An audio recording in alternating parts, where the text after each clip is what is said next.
Hello, I am here before you today to pick some of the lowest hanging fruit ever to ripen on the tree of infuriating and hate readable books.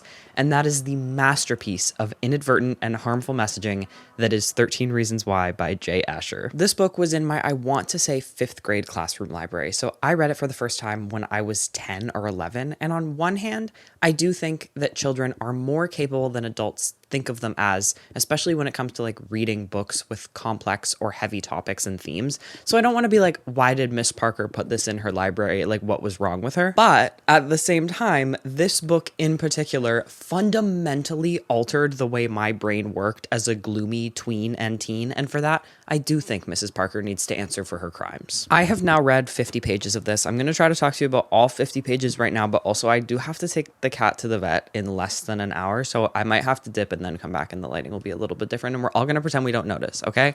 I think when I first started reading this, I went in more forgiving than I feel now. There was a tenderness that I felt towards this book, despite still being very aware of its larger scale drawbacks in the messaging, because this story did profoundly affect me when I read it the first time. So part of me was going into this with a little bit of an open heart. I was ready to find praise at the very least, though this is absolutely a bad faith reading. I am a little bit jaded now, though, because of how irritating the writing is. It is getting to me. I think we should just jump right into it. I do want to say that I'll be bringing up the show, but this is mostly about the book because I'm not about to rewatch the show. I'm good. This is enough for me.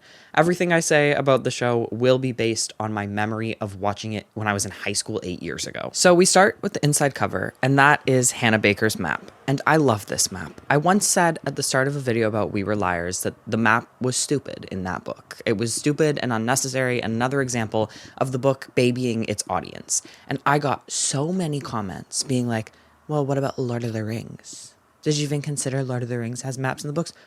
What did I say about Lord of the Rings? Oh my God. Anyway, this is my proof that I don't hate all maps. I think that this one is really charming and I think it's cute and I think it's here both as like a fun little bit of extra content that the intended age of audience would enjoy, and I'm sure I did, and it's something that gives you a little bit of character and context. The point isn't to tell us exactly where each location is in relation to each other, it's to show us what Clay is looking at and what Hannah was like and the choices that she made in marking this map up. I like this now, and like I said, I'm certain that I would have liked it even more when I was the right age to be reading this book, or maybe a little bit too young to be reading this book. After that, however, is just pages and pages of praise and lists of awards and all of this unnecessary content convincing you that the book is good.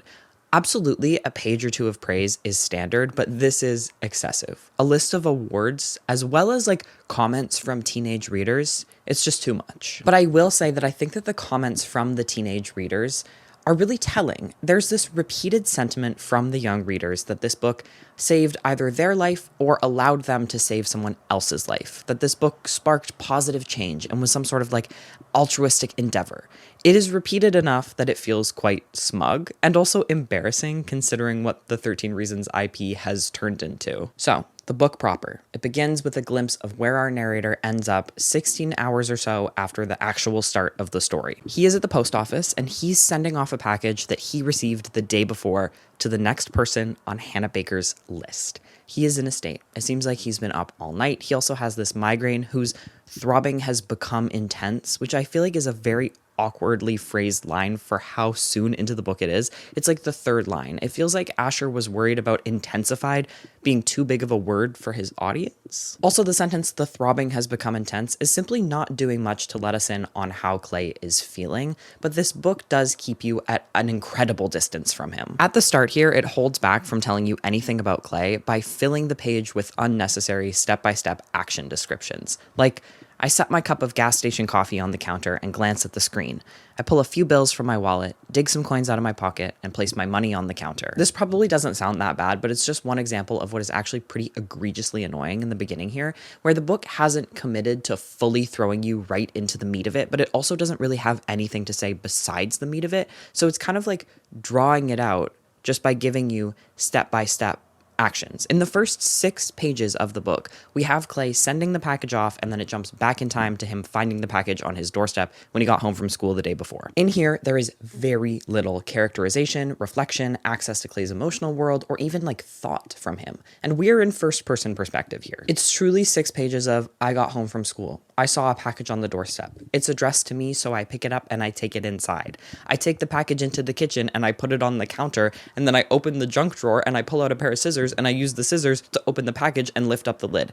That sounds like I'm exaggerating, and you would be right to think that. I swear to you, I'm not. It's a tedious and really cheap and unskilled way to build suspense. Like, sure, when he finally puts the tape in the tape player, I'm relieved and excited, but not because of anything that Asher has done to make me feel that way. I'm just glad that there's something else going on besides this very straight and to the point and excessively detailed, while giving us very little important information, screenplay direction style of writing. Like I said, we really know nothing about Clay. It's keeping us very removed from him, and while I don't like how it's doing that, I do appreciate what it is doing with Clay's character. He's the everyman, right? From what I remember, he's like the average dude who could have saved Hannah Baker's life if he had said something when he saw something. It wants you to be able to project yourself onto him as much as possible from the start. I also think that this works in a way because you are led to be so curious about Hannah Baker, the mysterious dead girl leaving the mysterious tapes, the crux of the story, the center of the information that is being slowly doled out to us. But then it kind of allows you to feel like you are on your own developing a curiosity for who Clay is and how he's wrapped up in this. At least for a minute before he starts being like, why am I on this list every 30 seconds? Anyway, I am sorry if you have somehow avoided learning the plot of 13 Reasons Why and I am the one introducing it to you for the first time. First of all, I probably think you have a case to sue me for damages, but more importantly, I've kind of been leaving you in the dark here. So let me tell you what the basic premise of 13 Reasons Why is. A girl at Clay Jensen's school, Hannah Baker, has recently taken her own life, and she has left 13 tapes, or 7 double-sided tapes, explaining the 13 reasons why she did it.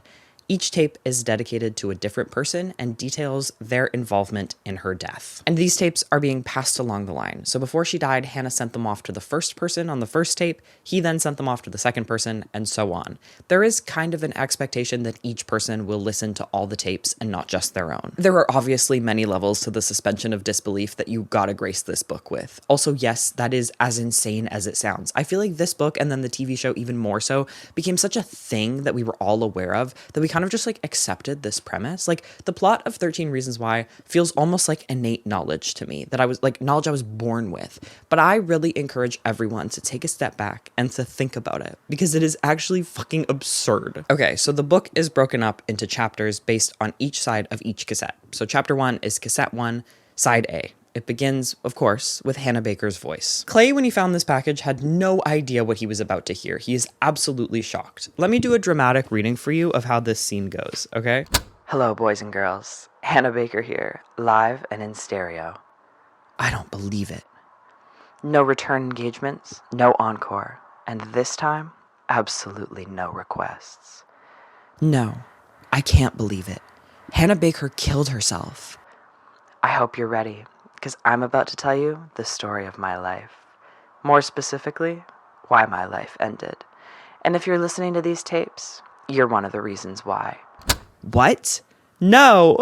Like, actually, no, with an exclamation mark. I'm not joking. So Hannah is like trying to be funny, but I think partly because I can hear the smug delivery of the way the actress in the show gave these lines, and partly because it's totally written that way, she feels absolutely insufferable. She comes across throughout the whole thing so far as callous and vindictive and almost insensitive in her sarcasm. She is not likable. I feel like Jay Asher thought that by virtue of being the tragic young dead girl, she was sympathetic, and then he tried to give her more character by making her funny, but she actually just comes across as utterly shitty and annoying and self-centered, and also totally unrealistic to the reality of taking your own life, which Jay Asher could have and should have done more research into. And then Clay is like this empty husk. Rather than genuine shock or horror ever coming through here, we just get his very surface level reactions. Like, what? No. There's never any deeper thought or reflection or anything like that. Like, sure, he's surprised. Of course he's surprised. Anyone could put themselves into his shoes that far, but I want to know how he feels. Give me something. Instead, what he gives me is this crazy over-explanation of what's going on. It's going back and forth between Hannah's voice on the tape and Clay's thoughts, and Clay fully goes,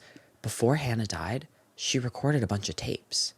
But why? Like, literally, here comes the airplane. Here comes the airplane, open wide. Did you get it? Do you get what's happening? Just as Hannah is saying, there are only two rules. You listen and you pass it on. And also that she hopes that neither of these things are easy to do, which again is like, I just don't like her. We don't know enough about her for this quirky, mean, vengeful thing to make sense or be forgivable yet.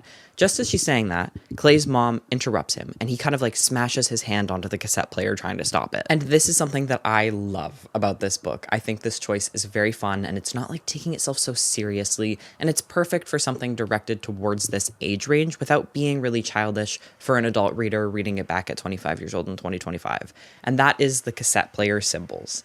All of the hard line breaks in this book begin with a play or a pause or stop or a rewind symbol. Is it really adding all that much? No, but I adore it regardless. I think it's a really strong, solid choice. Anyway, his mom is just asking what he's up to and if he's going to be joining them for dinner, and he of course tells her that it's all for a school project because he can't tell her that he's listening to the tapes of a girl who 2 weeks ago swallowed a handful of pills. Which, listen, before I rant about this, I'm going to give it time to be different. But if it is true that the Hannah Baker in the book took pills and then they changed it to be that in the show, that is ludicrous. That is absolutely balls to the wall insane and unforgivable, and we need to be talking about it more. If you don't know, in the show, Hannah takes her life in an extremely gratuitously graphic way that is shown in unbelievably grotesque detail and was like the main controversy about the show. Mental health experts and like teen suicide experts told the showrunners not to put that scene in the first place, and then it was controversial when it came out, and then a couple of months later, they ended up removing the scene because a study showed that it caused an increase in copycats. Like, this was genuinely big news at the time, and it sparked a lot of conversations about the responsibility of shows and streaming services, especially to their younger and more vulnerable audiences. So if it's true that she did it in a completely different and far less graphic way in the book, and they made that up for the sake of the visuals, which I'm sure some of you also saw before they were removed, they were absolutely harrowing. I thought I was like a big, tough horror movie lover, and I remember closing my eyes and seeing that scene in that show for months afterward. It's been 8 years and I can still picture it pretty vividly right now. It was in remarkably poor taste and demonstrably dangerous, even if it was adapted directly from the book. If it wasn't, then Selena Gomez needs to go to fucking prison. Okay, so Clay's mom leaves and he gets back to listening, where Hannah Baker is giving directions to listen to the tapes and then pass them off to the next person. And she says, don't even think about destroying them. If these tapes don't make it to person number 13, then a copy of them will be released very publicly and everyone will know how you killed a girl. And then she says, don't take me for granted again, which, like, oh my God, I hate her. I hate her. But also maybe I'm starting to warm to the idea that melodramatic teenagers are kind of like this, or more specifically, melodramatic 13-year-olds think that their 17-year-old self will be like this. That is something that I can recognize this book is doing very well. It's writing what a depressed 13-year-old wants to imagine life is like as a depressed 17-year-old. It's doing so in a way that is so harmful it's difficult to even articulate, but it is doing it. Finally, I'm going to try to shut up and tell you about the first tape. This one is dedicated to Justin Foley, a senior in Hannah Baker's first kiss, and I'm so sorry. I know I just told you I was going to try to shut up, but I do need to say one thing first, and that is that I love the names in this book. I love all of their names. All 400 of these characters has a name that is memorable, but not quite overly corny, and I adore it. I think it's so young adult fiction in the best way possible. It warms my heart. I'm not being sarcastic here. Like, genuinely, 10 out of 10, all of these names are awesome. Okay, now here we are. Hannah telling the story of her first kiss with Justin. Hannah moved to the town right before their freshman year of high school, and she only had one friend, Kat, who lived right beside her. And Justin had been obsessed with Kat, but she didn't really reciprocate. And Hannah wanted to know what he looked like, so they called him up, and he walked into the yard with his friend Zach Dempsey, again, incredible name, and they kind of slipped on the wet grass and embarrassed themselves, and then they ran away. Feels a little juvenile for 10th grade, but it also feels like the ideal of 10th grade behavior that 7th graders would have, so it passes. Actually, is freshman 9th grade?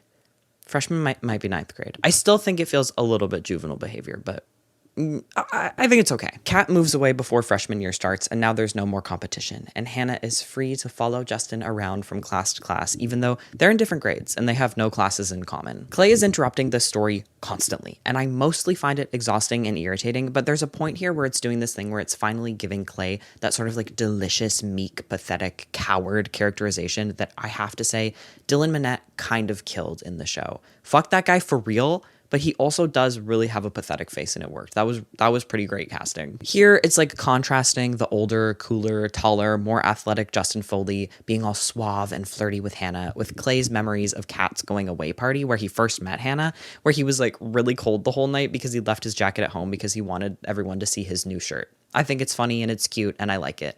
At this point, I do think I will take anything about Clay, though. Hannah is talking about how much she liked Justin and she's telling the story of giving him her number, and it's very awkwardly written. Listen to this. I was getting way too excited watching you write down my number. Luckily, you were way too nervous to notice. When I finally spat out that last number, the correct number, I smiled so big. Meanwhile, your hand was shaking so badly. Like, oh my God. I don't know. I just think it's not good. The writing is not always very good. It's not often very good is actually what I'll say about that. And then she talks about how she almost reached out and wiped the sweat from Justin's forehead, which is crazy. And then Clay pauses it because he wants to follow along with the tapes on the map that was sent to him. But he has no way of listening to these tapes without the like boombox in his parents' garage. So he tells his mom that he's going to a friend's house, as if that would fly in a community this small. I understand maybe some parents, but it's pretty clear even at this point that Clay's mom is a pretty involved mom.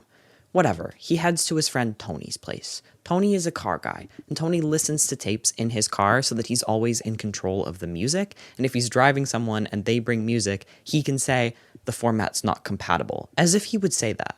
Why would he say it like that? At this point, because Clay is doing something other than just like sitting there in his parents' garage, the back and forth that we're getting between his narration and Hannah's is way too much. It's throwing me around way too much. She's talking about Justin Foley calling her house and telling her mom it was about a math problem, and he's talking about every minute detail of his plan to walk over to Tony's and ask him to borrow his cassette player. And the ping-ponging is like difficult to push through. It's not necessarily confusing, really. It's just like not paced very well. Like just as you're forgetting the last thing that happened between Hannah and Justin, then it goes back to them and you're like, wait, I don't know what they just said to each other, and you have to go back and read. I don't know. It's just really annoying. Hannah gets her first kiss with Justin after meeting up at the playground near her house, and she's reiterating that all they did was kiss, but that everyone listening probably has a different idea of what happened, because Justin afterward spread crazy rumors about this night that characterized Hannah as a slut before she even really had a chance to build a reputation for herself as the new girl in town. Even Clay is like, yeah, I heard that she let him put his hands up her bra.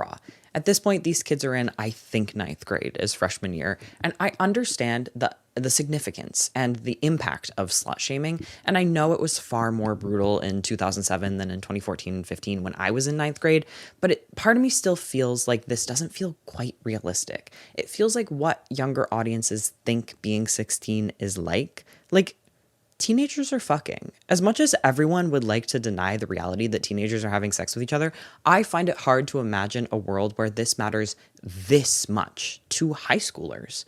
But then also at the same time, like thinking about it for even 1 second more, I'm kind of realizing that maybe because I was a loser who never really heard anything about anyone ever, like I don't think I ever heard a single fucking rumor like once in my life, maybe that's why I think this. Now, I think I'm wrong. I think I just personally wasn't ever in on the gossip and rumors in high school, and that's why I think that they don't happen like this. Now, I'm going to say I don't think it's totally inaccurate, but I stand by thinking that it's more accurate to a younger teenager's idea of what high school is like, which is something I've praised the book for in the past few minutes, but I feel like there is a balance to be struck there. Like, you can't make it totally fucking unrealistic, can you? Not that this necessarily is. I think I was just a loser. Okay, anyway, here Clay is thinking about his own first kiss and how when the girl asked him to kiss behind the gym after school, it gave him a hard on for the rest of the day, which is just like, ugh, inside thought. Clay, don't start with that, please. This is not my Clay Jensen. My Clay Jensen is like the pathetic beta male who always looks like he's about to cry and he has no outlet to express his agency, and he kind of like mopes around passively and tries to be whatever anyone needs him to be. What happened to that? I don't like this guy who's cracking jokes about big feet means big penis while he listens to Hannah Baker's suicide tapes. Anyway, Hannah Baker's like, this isn't the reason that I did it, but it is the start of it all. The rumors snowballed. Turn the tape over for more. And also, Justin, keep listening. You won't believe where your name pops up next. Like, fully just taunting him. Clay stops the tape and then he goes over to Tony's place where Tony is out front with his dad working on the car. Because like I told you, Tony's a freaking car guy. They ask Clay to pop in the front and start the engine, and he sees that Tony's cassette player is there, and he just like slips it into his bag instead of the plan of asking Tony if he could borrow it. Clay is feeling really suspicious of everything right now, and he feels like Tony is staring at him a little bit too hard. And he starts wondering if Tony knows about the tapes, if maybe his name comes before Clay's and he knows why Clay is in there. But he manages to escape any awkward conversations, and he heads on his way to the first star on the map. The map showed up in his locker a little while before the tapes showed up at his door, which I don't think is that important, but also must have some explanation because Hannah Baker was dead at the time the map showed up. He hasn't had the thought, though, of like, who put the map in my locker? Hannah Baker was dead. But I'm pretty sure that will get explained. He says that he slides the cassette into the deck B-side out and starts the tape. And we go to the next chapter, side B. Why this level of detail? Of course he's putting it in B-side out. Did you think that we were thinking he was going to listen to side A again? This is stupid. It's stupid. It's only making what could and should be very fast pacing. We're only 40 pages in right now.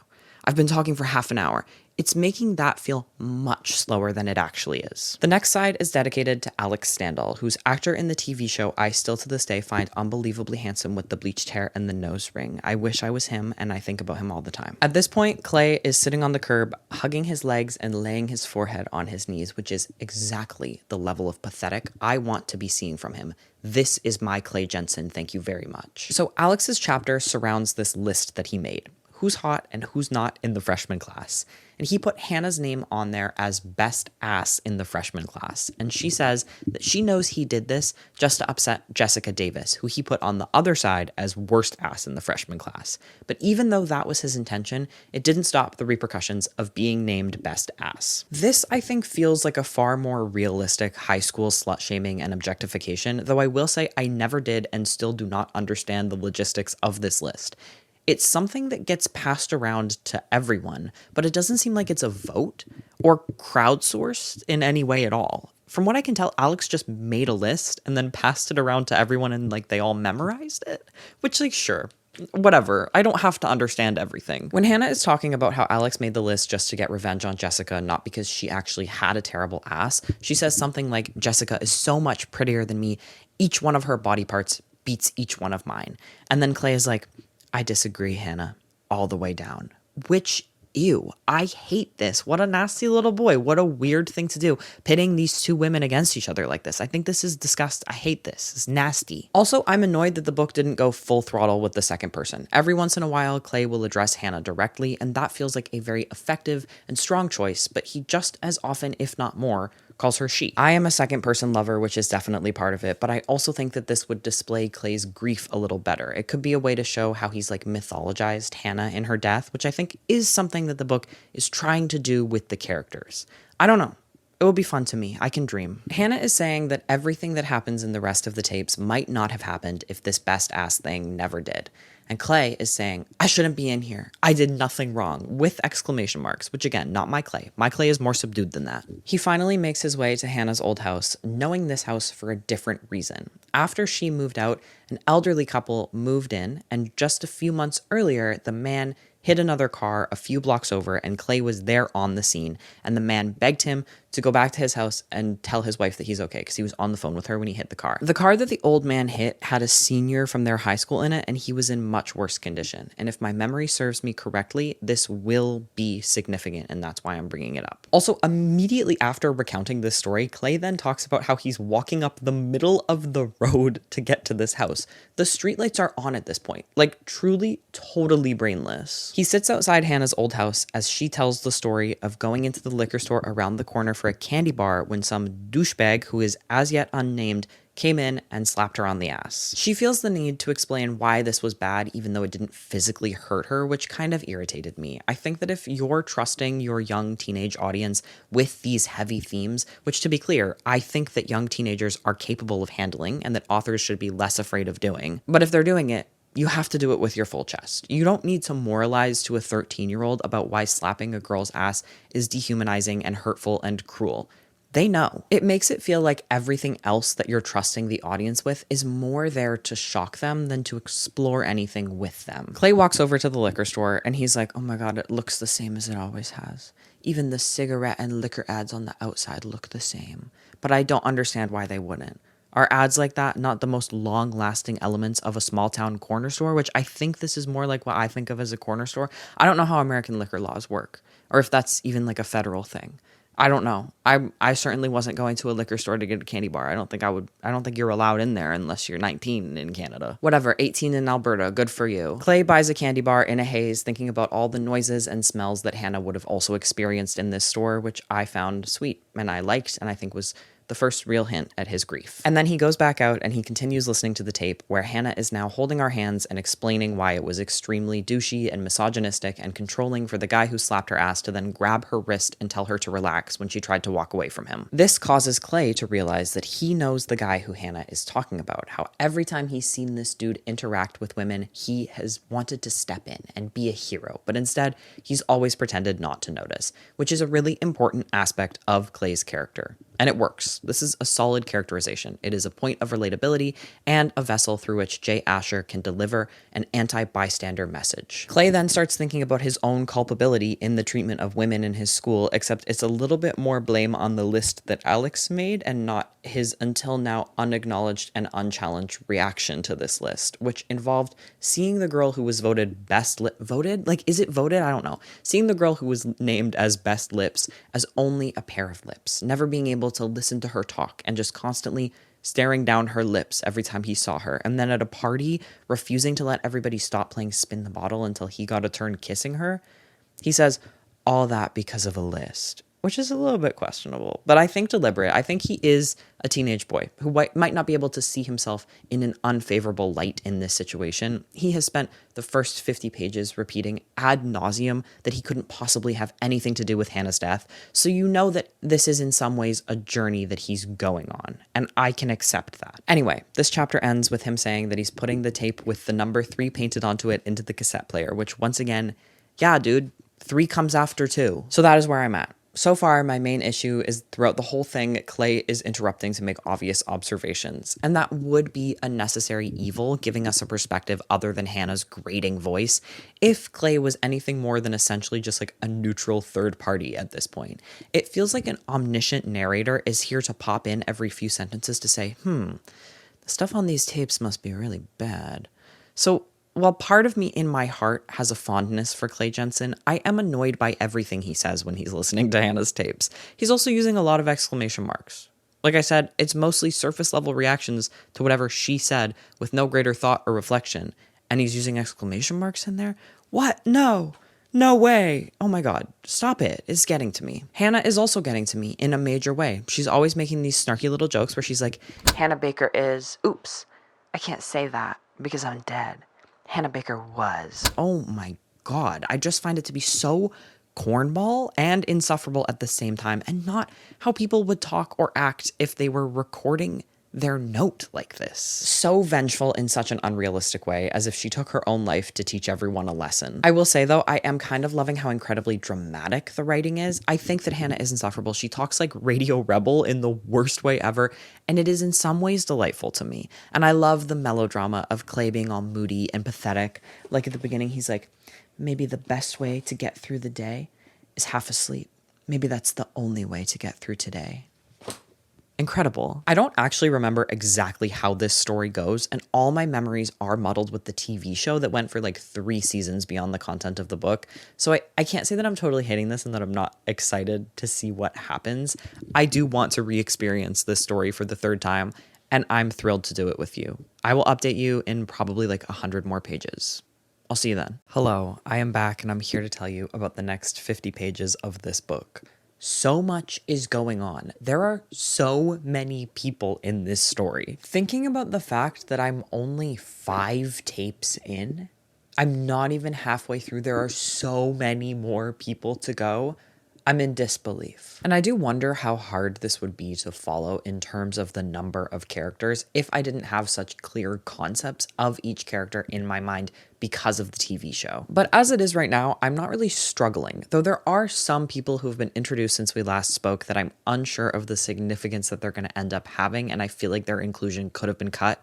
We'll have to see, though. So the next cassette begins by Hannah talking about how she didn't start freshman year alone, even though she was the new girl, because at the start of the semester, the guidance counselor called her in with another girl and introduced them because they were both new. The two of them were equally put off by this very forced attempt at friendship, and that actually ended up going all the way back around and bonding them together. This is Jessica Davis, who we have heard about. After this meetup with the guidance counselor, the two of them headed down the road to Monet's Cafe, which became their spot for a little while. And at Monet's, they met Alex Standall, also a new kid, and the writer of the list. And I have a few things to say about this. First of all, how many fucking new kids are there? Clay said something about there being names of new kids on the list that Alex made, so there's even more seemingly than just these three.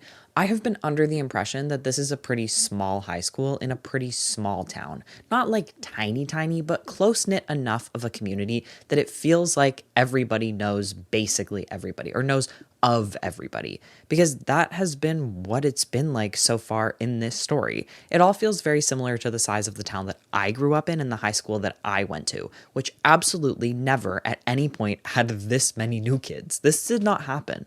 This is so many new kids. And then my other thing that I would like to talk about is Alex's list. I said that I didn't understand it back then, and I understand it even less now. He was making this superlative list of students as a new kid to this small-ish high school. What gives him the right? No one would have actually accepted this from a new kid because what credibility does he have? I honestly think it would be the opposite of how it was taken. I think this would be taken with great offense by a community this small and connected to have an outsider overstep like this. Instead, it gets passed around to the whole school and treated like it's gospel. I do not buy it. Anyway, I needed a moment to complain, but I'm actually missing stuff. The guidance counselor who introduced them was Miss Antley, and she was replaced by Mr. Porter, who was both the English teacher and the guidance counselor. So while Hannah is relaying her first time meeting Jessica, Clay is thinking about Mr. Porter's reaction to learning about Hannah's death. This is something that Clay has to think hard to remember, but when he can finally bring up the memory, what happened is that Mr. Porter walked out of their classroom in the middle of a lesson and then didn't return to school for a week. And I just think that this is weird. Not his reaction, but Clay being unable to remember it. That seems like a really big and impactful reaction to learning about Hannah's death that would actually require Clay to think about it more times than just in the moment that it happened, because his English teacher was gone for a week. And Hannah's death was truly just a few weeks ago, so it doesn't really make sense to me that Clay is finding this so hard to remember. Obviously, Mr. Porter is going to be important, so we need to keep that in our back pockets for now. When Hannah is relaying her and Jessica meeting Alex in the coffee shop, Clay says, I want to push stop on the Walkman and rewind their whole conversation, to rewind into the past and warn them, or prevent them from even meeting. But I can't. You can't rewrite the past, which is so awesome. I don't even have anything to say about it. That's incredible. That is exactly what I want out of this book. Yes, please. Hannah then says this weird thing about how she never thought of Jessica and Alex as friends, and she knew that they didn't think that of her either, that they were all placeholders for each other until they found their real friends, which I don't get and I don't expect to ever get, really. All of her descriptions of their meetups at this coffee shop sound like stories about friends. They emotionally support each other, they give each other a space to vent, they obviously care about each other, and Hannah is hurt when the others stop showing up to Monet's. But they're not friends? I'm not really sure what this distinction is even accomplishing. A while after the three of them all drifted apart, and just a few days after Alex's list hit the halls of their high school, Jessica stops Hannah and says, we need to talk. They meet up at their old haunt. They go to Monet's, where Jessica confronts Hannah about her place on the list, accusing her of sleeping with Alex. Jessica is hurt because her and Alex had been seeing each other in secret, and she still has feelings about them and their relationship. Or it might be something else, honestly. During this conversation, the two of them are like speaking in riddles here. They're being very unclear, and there's all this subtext that I cannot tell whether I'm supposed to have the information to decipher or not. Like Jessica says, I'm not mad that he picked you over me. I know the rumors. And Hannah is like, her mind is already made up. It feels like there's something more going on, but I don't know if I'm supposed to be feeling that or not. Like, is this meant to be another mystery added on to the many mysteries of this story? I don't think I'll be able to tell until I've finished the book, which makes me feel like either way this ends up going, it's not very well written. Jessica thinks that Hannah has admitted to fooling around with Alex, and she scratches her, both a punch and a scratch, which leaves Hannah with a little scar above her eyebrow, and she actually says that she had to pluck Jessica's nail out of her face, which is pushing it. Jay, you're pushing it. Hannah calls it that scar that you've all seen above my eyebrow, which alongside the rest of the book and the tone of her narration is just so like utterly self-obsessed. Who would say it like that? Even just saying that scar above my eyebrow is a little bit much in the self-obsession department, but could be forgivable. This is ridiculous to me. And also, can I just say that I don't really understand either of these characters here? Why is Jessica so mad at Hannah when her relationship with Alex was a secret? And why the fuck is Jessica even in these tapes? This little story has nothing on the other ones that we've heard so far. This feels so unfair, putting her on the same level as everyone else, when by Hannah's own admission, she was more than anything just a girl directing her anger at her ex-boyfriend in the wrong place. It's very silly to me, and once again, just like an unfavorable characterization of Hannah Baker and her whole little production. I can kind of try to be a little generous here and think that Hannah is wanting to come across as so thought out and carefully planned in her execution of these tapes, which actually does kind of explain her very grating voice.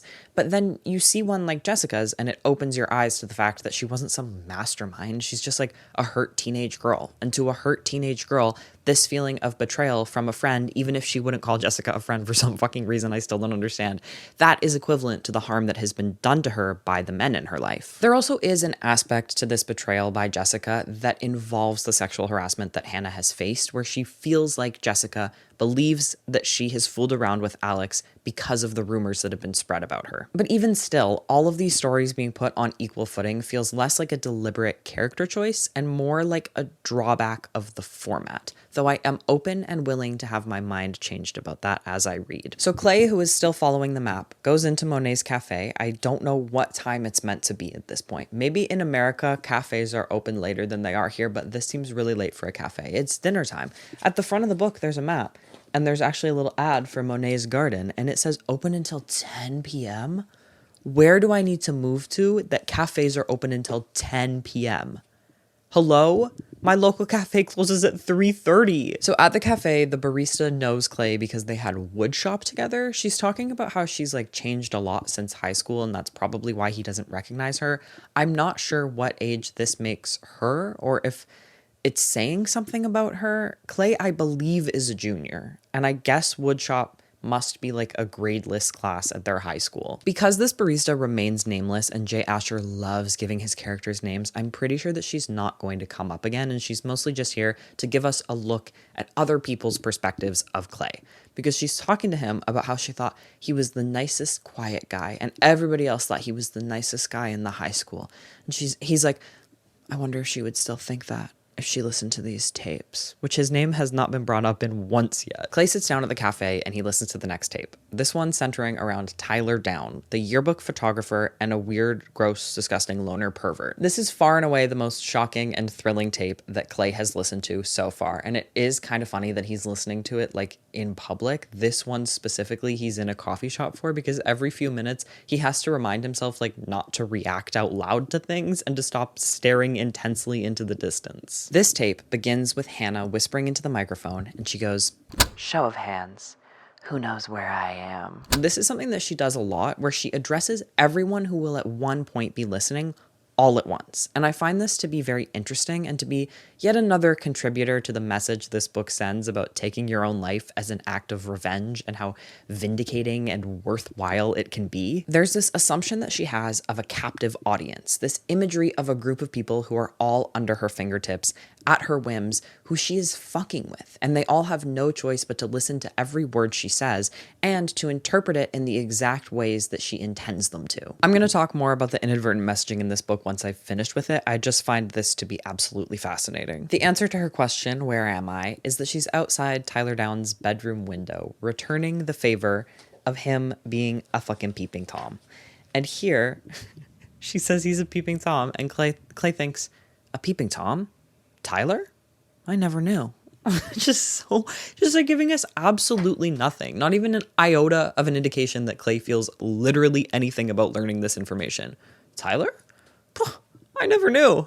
What? Hannah then details how Tyler would stand outside her window taking photos of her, and how she would convince herself that she was imagining the sound of the camera shutter. She talks about how it's actually hard to see into her bedroom, that he would have to be like standing right up against the house on his tiptoes, and she says, if you were willing to go through all that trouble just to get a peek at me, I hope you got at least something out of it. And Clay thinks, he did, but not what he wanted. Instead, he got this. I'm just like so irritated by him.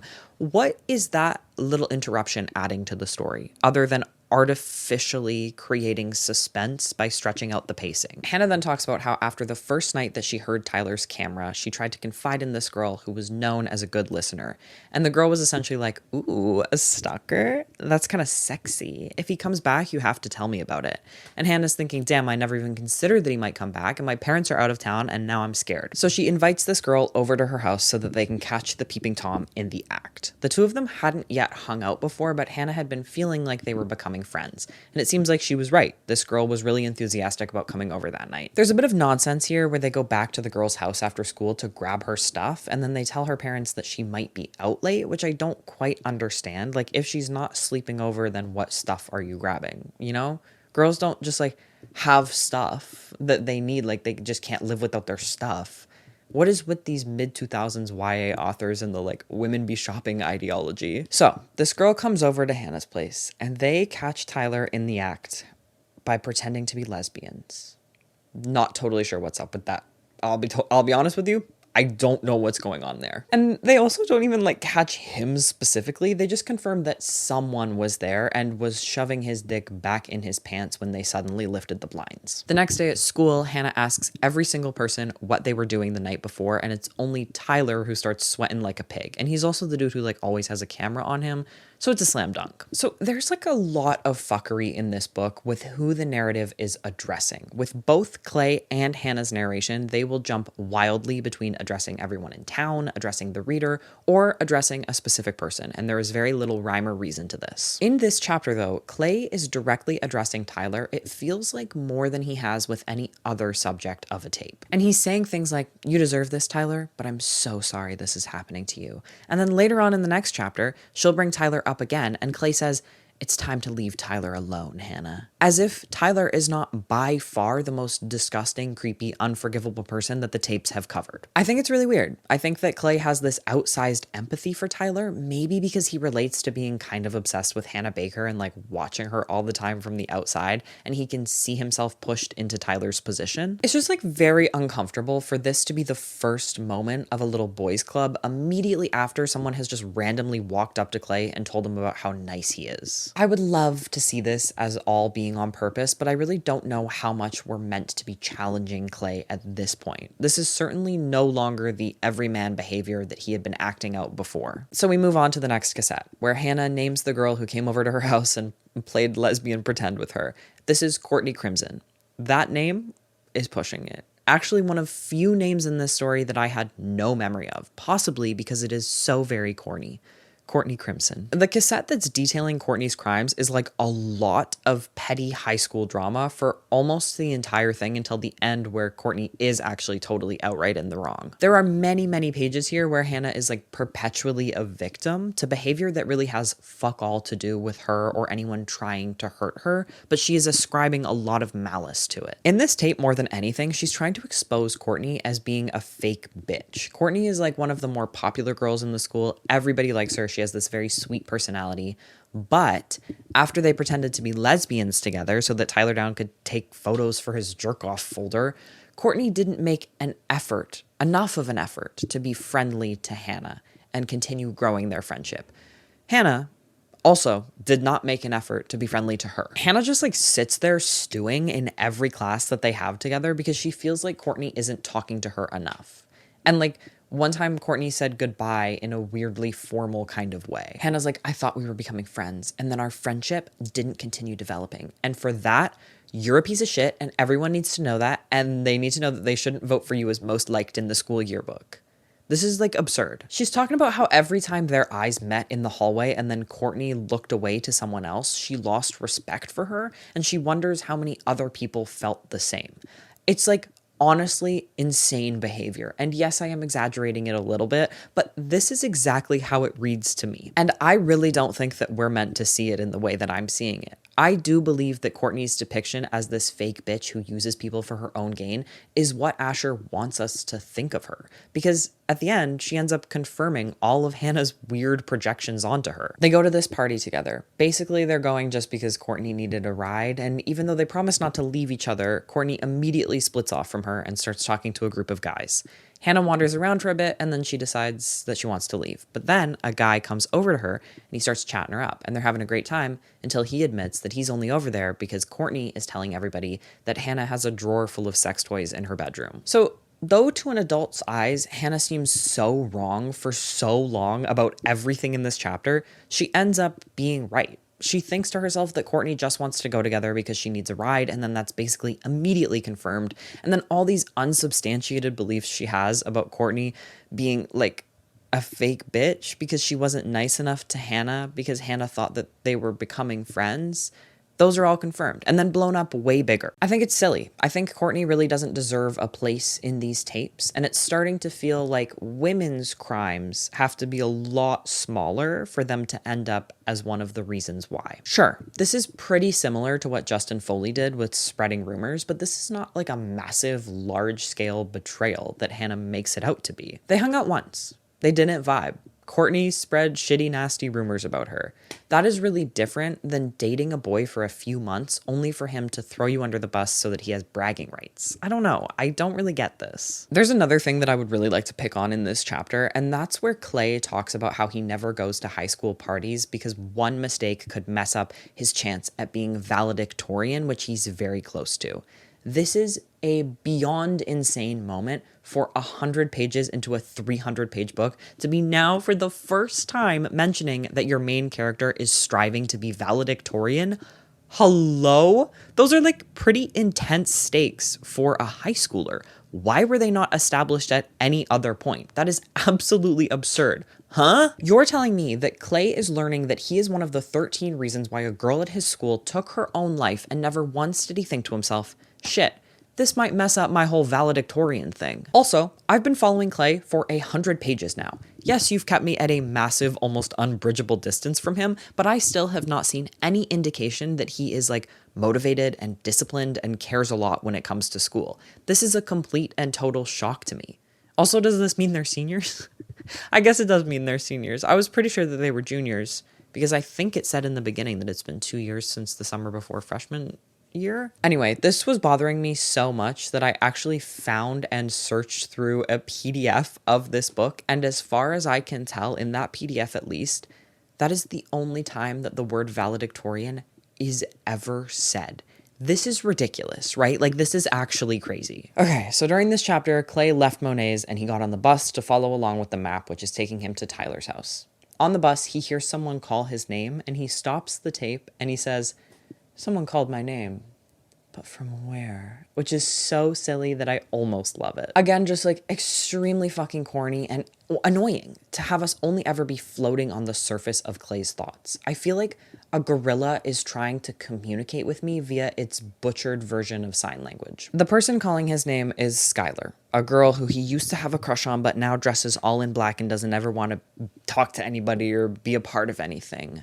She is like the representation of depression, okay? Clay decides to not even try to talk to her, and instead he gets off the bus and he goes to just like stand outside of Tyler's house, where he sees that Tyler's bedroom window is splintered and held together by duct tape. And then one of his classmates, Marcus Cooley, appears behind him with a rock, asking if he wants to throw it. Marcus is saying that he lives across the street and that Clay is the third person to come by and throw a rock. Marcus is on the tapes too, and Clay thinks that he is a huge dick for thinking that he's better than Tyler and initiating the rock throwing, which I don't know why everyone on the tapes needs to be put on the same level like this. I do know what happens in Marcus's story, and I know that he's a total and complete dick and just as bad as Tyler Down, but Clay doesn't know that. So Clay is sitting here like, I'm gonna throw this rock at Marcus's face. And that just does not make sense to me. Even before Marcus starts shit-talking Hannah, Clay is angry at him, which is very similar to Hannah acting like Courtney is the worst person on the planet before she actually proves herself to be shitty. I don't know, I think it's kind of starting to fall apart a little bit in the middle here. This last chapter has felt far less relevant than anything else, far less coherent. It's kind of just been feeling like these like very unimportant side characters who are just here to like pad the book out a little, and it's getting repetitive in trying to fit their stories into the greater themes of the book. I kind of think that Jay Asher wanted it to be 13 reasons and then he couldn't come up with 13 reasons. So he's like rehashing the same things and just changing them very slightly. And that, I'm sure, worked for me when I was 12. But at this point, I'm like, can we get to the fucking point? You know what I mean? Though the concept is ridiculous, I cannot deny that it's kind of fun. There is something to it. There's a reason why this was a bestseller, and there's a reason why they turned it into a really horrible TV show. And I am appreciating that fun premise. And honestly, I think that Clay's inclusion in these tapes is so nothing that it makes this book very rereadable, and it made the show rewatchable because I know that it's nothing. Like I just know in my heart that it's nothing, but part of me feels like it must be more than I'm remembering it as. So I'm really still excited to see how Clay ties into this in the same way that I was when I first read this book, if that makes any sense at all. I'm going to go keep reading. Hopefully I will update you in 100 pages and not 50, because if I keep doing 50-page updates, this video is going to be 10 hours long. I will see you soon. I'll see you later. Okay, bye. All right, hello. We are now 200 pages into 13 Reasons Why by Jay Asher. I believe a 300-page book. There seems to be some extra content at the end. Let's just get into it. The next cassette starts with Hannah explaining their school's Oh My Dollar Valentines. This is a fundraiser for the cheer squad that involves filling out a survey that then matches you up to your best potential mate in the school. Maybe potential mate was the worst way I could have said that. Let's go with ideal partner. These are high schoolers. You'd think the survey would be more like interests and like personality quiz type of stuff, but instead it's hair color, eye color, body type. Nothing yet so far on how like the culture of her school contributes to the sexual harassment that she experiences. No, like of course not. Everything about Hannah's death can be and has to be blamed on individual students and behaviors that all exist in a vacuum. I'm not totally sure how Hannah is connecting one thought to the next here, but this is the first time in the story where she starts having thoughts of giving up, of taking like a passive role in her life and letting disaster happen to her. It also seems like she's having a premonition about where this Valentine's thing is going to end up going. She's like, oh God, no, I shouldn't have put my survey in. It's just giving someone a chance to test the rumors about me. And like, she's right, that does end up happening, but I don't think it necessarily makes sense for her to guess that that is what's going to happen, or to then think like, well, whatever. My life doesn't matter anyway. I'll just leave my survey in there and see what happens, you know? While Hannah is talking about going to pick up her survey results, Clay is thinking about the summer that he and Hannah worked at the movie theater together and how he applied because he wanted to work with her and it gave them an opportunity to get to know each other better. Also here, he's sitting on a bench with his head leaned so far back, he says the tip of his spine might burst, which is just not imagery that makes any sense to me. That is nothing. Like, that simply means nothing to me. The tip of his spine might burst? What? A lot of this book is very simply written, very clear, very straightforward, very over-explained, and then sometimes there are things that are just truly nonsensical. On the tapes, Hannah is like, it's now time to introduce our leading man, who showed up right at the moment that I was picking up my survey results, my top 5 best matches. And Clay's like, oh, okay, so this one isn't about me either, which is a conclusion that Mr. Valedictorian could have come to earlier, considering that Hannah was not on his Valentine's list, but even more considering that we already know that Marcus Cooley is on these tapes and therefore must come before Clay. And he does. This is Marcus's tape. When Marcus shows up in the story, Clay thinks, I should have hit him with that rock when I had the chance, even though he has done literally nothing at this point to deserve this vitriol. So Marcus's number 1 best ideal partner is Hannah Baker, but he isn't on her list. And at this revelation, Clay thinks, actually, you did make her list. A different list.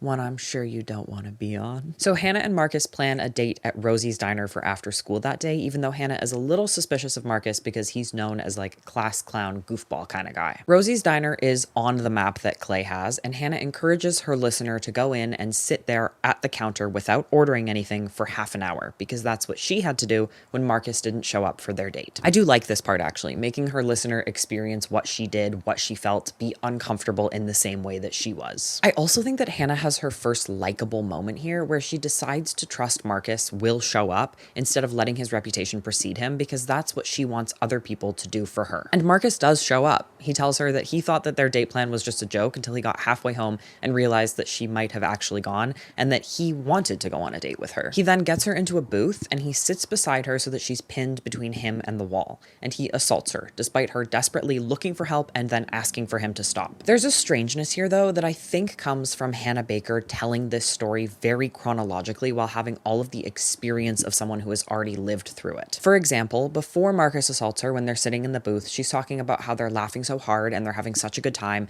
and she rests her forehead on his shoulder, and he then puts his hand on her knee. And she says, this touch is exactly like the way that she was grabbed on the ass in the liquor store. Except we don't know what Marcus is about to do yet. So this seems like a totally false comparison in a way that almost makes you empathize with him more than with her, the victim of his assault. Like at this point in the story, it seems like he pretty innocently just misread the vibes. She touches him, he touches her knee.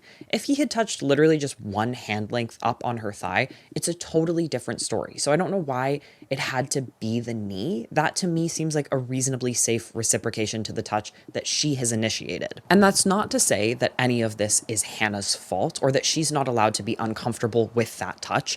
Of course she is. It just feels very strange to compare that touch and the intention of that touch to the way she was grabbed by the ass in the liquor store when they seem like very different situations at this point for the reader. He does then take it way too far. He does exactly what she says he's going to do in a way that ends up being far worse than what happened to her in the liquor store. So like she is right. Marcus is a piece of shit and he's come here with the intention of assaulting her. He's blocked her into this booth so that he had a better chance at doing it.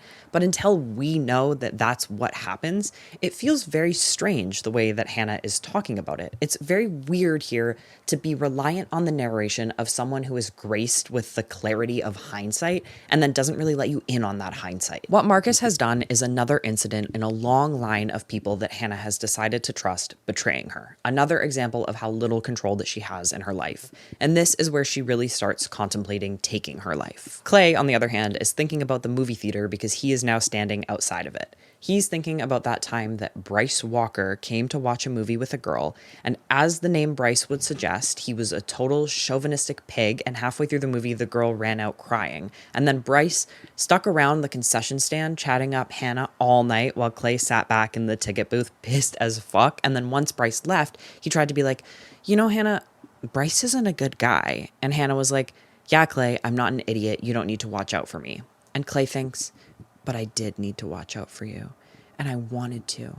But whenever I tried to protect you, you pushed me away, which I'm excited to see if that's true or not, because it feels like Clay has been really fucking passive. And I think this is interesting to have him think of himself in a different light than what we see his actions as. Clay finally gets to Rosie's Diner where he has told his mom to meet him. He had called home and asked her to bring the rest of the tapes. And then immediately he was like, why did I do that? Like, that was really fucking stupid. What if she listens to them? She doesn't listen to them though. But she does know that he's lying about working on a school project with a friend here, but she can also tell that something is wrong. So she kind of lets him get away with it with a sad smile. And then she like buys him the chocolate milkshake that she used to drink when she was a teenager. Clay sits at the diner listening to the next tape, this one being dedicated to Zach Dempsey, who we have briefly run into way back at the beginning when he and Justin slipped on the grass outside of Kat's house and then ran away. This story centers around their peer communications class. This is a class where the teacher respected them as human beings, and they kind of just like talked about issues that might affect teenagers. And apparently all the other teachers were mad about this class because like they wanted to teach long division. But like they're still doing that. It's not like the peer communications class is taking away time for long division. I don't know. I thought it was kind of a silly forced conflict. But at the same time, I do think that this is capturing that specific feeling of a high school teacher who creates a safe haven and appreciates that their students are people. So I'm not too angry about this. In this class, everyone had a little paper bag that they decorated at the start of the year, and they were encouraged to leave each other kind, anonymous notes in these bags. Even in 2007, I'm not totally sure about giving the teenagers the gift of anonymity, but as Hannah says, everyone respected their teacher enough to not use these bags for shittiness.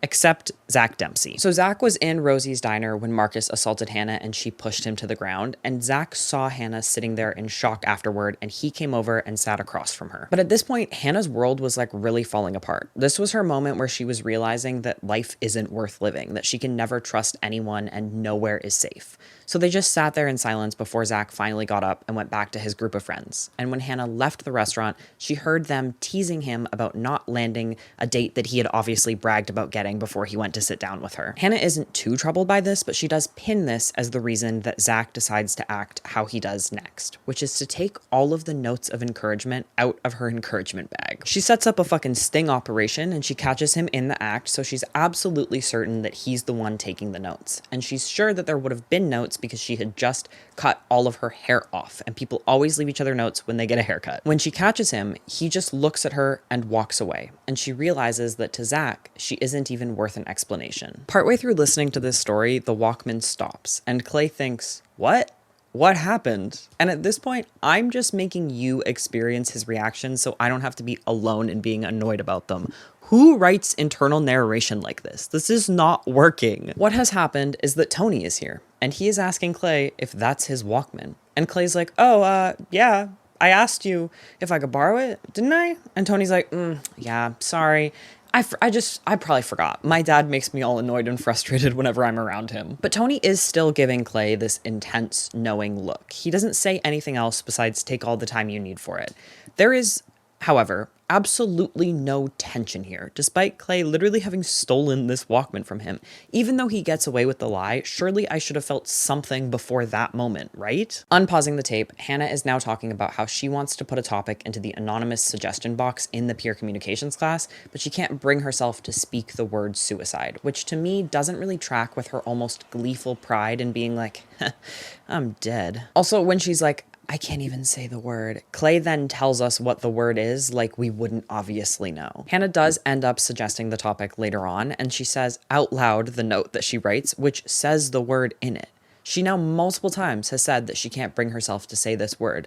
So, like, we're just dropping that now? They discuss the note as a class, and everyone is basically like, well, whoever suggested this, if they really wanted help, then they should ask for it. This is just attention seeking. Clay thinks, if only I was in that class, I would have saved her. Our eyes would have met, and I would have been able to read her mind and know that this note was written by her, which is, of course, very silly, but it is meant to be, and it's making a point that comes up again in the next chapter, which is now.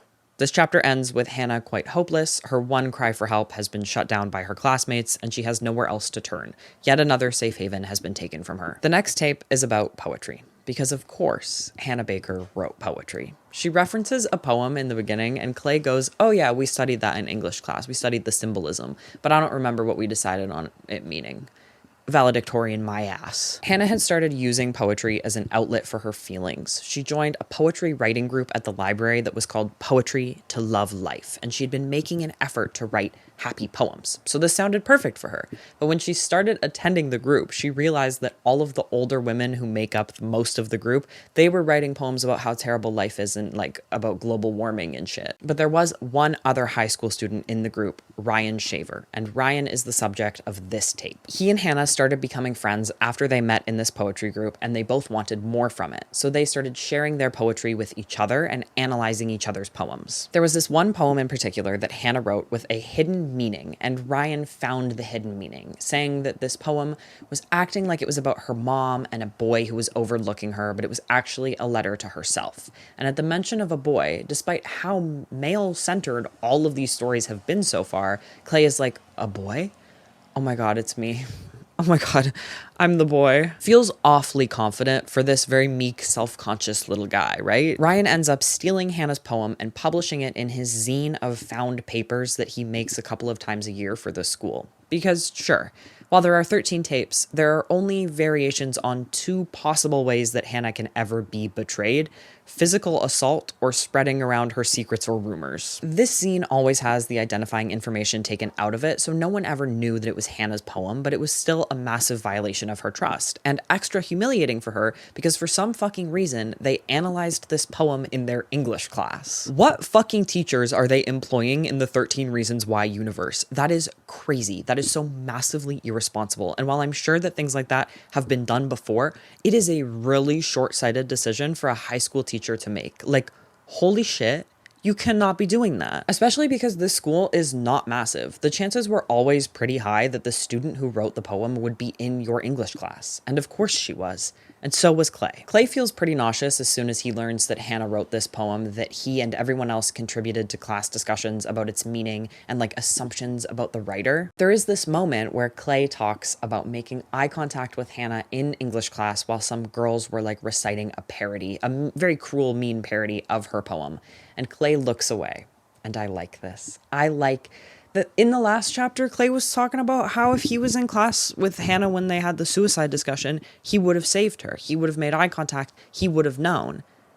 And now here he is looking away. Sure, it's obvious and it's heavy-handed, but I think it's good regardless. The line, "I looked away," hits hard, and the book finally doesn't feel the need to explain what it's referencing to you, which it shouldn't because it did just happen, but with how hand-holdy and over-explainy this book has been for the entire time, I appreciate the change. This chapter, I think, is the best light that I have seen both Clay and Hannah in so far. We see Hannah here really like trying to live, joining this poetry class, and then when it doesn't give her what she needs, looking for it in someone else. And with Clay in this chapter, he starts to realize that the way that he had treated Hannah had to do with how he wanted to be seen by others and how her reputation affected that. And I think that it's refreshing to finally have him really like take some blame, to acknowledge his wrongdoings and not try to justify or sidestep them, and to feel bad about them. So that's where we're at. I know that a lot of the things that have happened in this book are all going to come together in the end, but I also know that a lot of them are never going to appear again.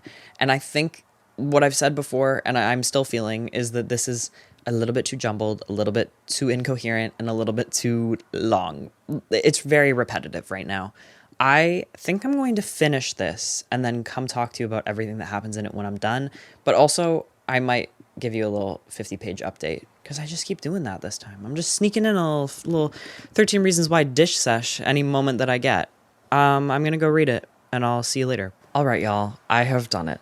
It is over. I have finished 13 Reasons Why by Jay Asher, and I can't say that I had an awesome time, but you already knew that. I will say that in the last third, there were more parts that I liked than there were in the first 2/3 of the book, but still not all that many.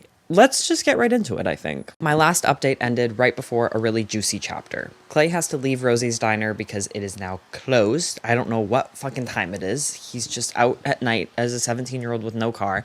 He walks out into the parking lot and he sees another 17-year-old, this one, with a car. It's Tony. He's been waiting in his truck this entire time. Tony rolls down the window and he beckons Clay over. And Clay gets in and immediately Tony is like, I know what's going on. Tony says Clay is the 9th person that he's had to follow, which I thought was a really lame spoiler that this chapter is Clay's tape, because it makes you work for it a little bit. The chapter titles aren't Tape 9, they're Cassette 5 Side A. So if you're like me and you're not very good at mental arithmetic and you haven't been keeping track of the number of people that there have been, you have to take a moment to count back, and then it's not satisfying when you realize that this is Clay's tape. You just wish that you hadn't taken the time to count back and figure it out. Especially because it's super obviously meant to be a mic drop just a few paragraphs later when Tony says, Clay, I'll explain everything after you listen to the next tape. And Clay's like, why? And Tony's like, because it's your tape. The tape starts with, Romeo, oh Romeo, wherefore art thou Romeo? And Clay goes, my story, my tape. this is how it begins. And you just know, with a sinking dread, that his interjections are going to be more insufferable than they have ever been before in this chapter.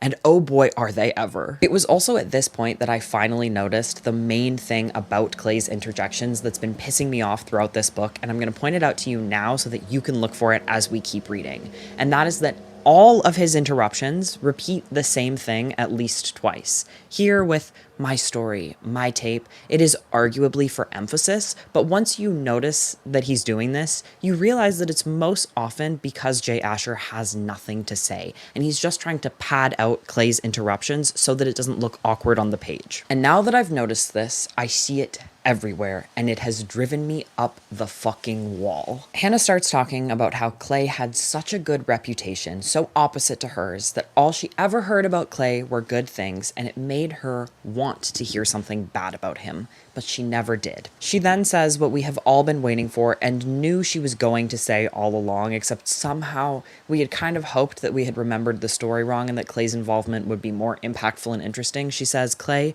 your name does not belong on this list." And she says that because Jay Asher is a little coward who pooped in his fucking diaper. He cannot shatter his character's sense of self. He can't force Clay to reckon with anything or to acknowledge the truth of something that he had rewritten in his mind or anything like that. Everyone tells Clay that he is a good guy. Clay, on some level, believes that he is a good guy, and that is never going to change. That belief will never be shaken. If Asher isn't going to do that, then I think it should go the other way. Clay's perspective is the only one that we get aside from Hannah's, and it never challenges her at all, which is just like deeply uninteresting. Hannah is inherently someone who is building a narrative, someone who blames this group of people for her death, a choice that she on her own makes. And yet there is never an inkling of an idea that there are two sides to every story, that she might not be entirely reliable because she does have ulterior motives. I'm not saying that I think that Hannah is like deliberately lying about anything or that she's manipulative, but I am saying that of course she's missing things. She is only one side of these complicated interpersonal stories. But as you might expect, her version of the following story matches perfectly with Clay's. Hannah might be unbelievably annoying and selfish, but she is a totally reliable narrator, which is boring. And if I remember correctly, something that the show does differently, and I think for good reason. So Hannah then says, "Clay, you don't belong in the same way as everyone else does," which is just confirmation that Hannah is putting all of these people on the same level, despite their very much different degrees of hurt and betrayal. Clay pauses it, and he asks Tony why Hannah would make him suffer through this if she herself admits that he doesn't belong in here. And Tony's like, "Clay, if you didn't listen to these tapes, it would drive you crazy not knowing what happened to her. But I don't know about this. I don't know about this guy. Taking your own life is like pretty straightforward." And while sure, people want to know motivations for closure, it hasn't really seemed at all like Clay had any interest in Hannah's reasons why before he received these tapes. I'm not convinced that it would have driven him crazy, but sure. Whatever. Unpausing the tape, Hannah is now talking about how this tape and the next few all center around the night of some big party. This is a party that has been alluded to by Clay in an unclear way because there are two important parties involving Clay and Hannah. There's Kat's going away party where they first met, and then this one is pretty much the climax of both their relationship and Hannah's short life. But because the book wants to be mysterious and like keep this a secret from you, it's not always totally clear that Clay is talking about two different parties and which one it is that he's talking about at any given point. Clay hears this and he thinks about how much he hated that night of the party because it was the night that that old man got into a car accident and Clay had to run and tell his wife that he was okay. But everything wasn't okay because the kid in the other car died. Hannah starts her story with talking about this old man, not knowing that he got in a car accident later in the night. She had walked past her old house and stopped when she realized that new people had moved into it because she heard a car in the garage. She stood there staring at the house, and when the garage opened and this old man pulled out of the driveway, he just drove right past her. And this irritating, self-centered piece of work goes, wow, he doesn't even care about me. This random stranger standing outside his house, he isn't even interested in me. This just proves that I don't matter and that things can never go back to how they were. And this is played as like a sad but true nugget of wisdom and not pure delusion. Hannah then starts talking about how the only reason that she was going to the party this night was because Clay Jensen would be there, and he's never at parties, and she wanted to talk to him outside of the expectations of school and work. And she's like, Why didn't I ever get the chance to ask him who he really was? And Clay thinks, you never got the chance because I was afraid I had no chance with you, which is not the whole truth because he has said that he was also afraid of what people would think. And then Clay says, also, I was fine with not getting to know you because what if I did and you turned out to be just like they said? What if you weren't the person I hoped you were? That, more than anything, would have hurt the most. And besides that final line, that more than anything would have hurt the most, being by far the worst written line in this book, I absolutely despise this sentiment. This is so weird. Though Hannah tries to say, like, so what if I did let Justin Foley touch me under the bra? The grips that purity culture has on the author do not go unnoticed because literally, so what? The rumors about Hannah that Clay is fearful that she'll live up to, that would be the most hurtful thing that could happen, aren't that she's like mean or a bully or a bad person. They're that she's a slut. That she's okay with accepting pleasure from others. That would be, more than anything, the thing that would hurt the most. If Hannah Baker was a slut, that would be the worst thing in the world and personally hurtful to Clay Jensen. That is so weird. He doesn't even really know her. And this goes totally unchallenged. And we're for sure meant to empathize with it. I mean, one of the major points of the tapes is Hannah Baker telling her side and proving that she isn't this disgusting, immoral whore that everybody makes her out to be. And this idea that it would be horrible for Clay if she was comes up more than once. I hate it. It's so slut-shaming in a book that ostensibly wants to be an anti-slut-shaming book. Asher just doesn't really know what he's doing, and I don't think he examined his own biases before he wrote this book with really strong messaging that under scrutiny what he wrote actually does not support. It's very frustrating and I'm getting riled up. At the party, Clay does muster up all his courage and he goes to talk to Hannah and they just click like never before. They immediately begin having a deep conversation. They move to the couch where there are two people making out. Hannah doesn't name them, but Clay remembers these two people as Jessica Davis and Justin Foley. And Clay thinks, wow, it's like Hannah couldn't escape her past. You guys are high schoolers in a town with seemingly one high school. Brother, there is no escaping your past until you move away. This isn't some symbolic moment. This is just how it is. Hannah asks Clay how he knew that they would connect the way they did when the rumors about her were what they were. And Clay's like, well, I knew they weren't true. Or at least I hoped they weren't, but I was too afraid to find out. And I have to ask again, what if they were? So fucking what, Clay? Think about how much more romantic it would be if he was like, I didn't care. I liked you for who you were, regardless of your sexual experiences or the truth of what anyone said. I was just afraid of what they would say about me. Why could he not be more of a Connell Waldron? This sucks. They end up talking a bunch and then kissing and going to a bedroom where they kiss some more because, of course, it's fine for Hannah to do stuff as long as it's with Clay. Ugh. However, partway through making out, Hannah remembers the last time that she felt like this kissing someone, which was with Justin Foley, and she remembers how that ended up going for her. And she pushes Clay off and turns away from him and begs him to leave. He gets up, but he lingers, and then she screams at him to leave, and so, like anyone would, he does.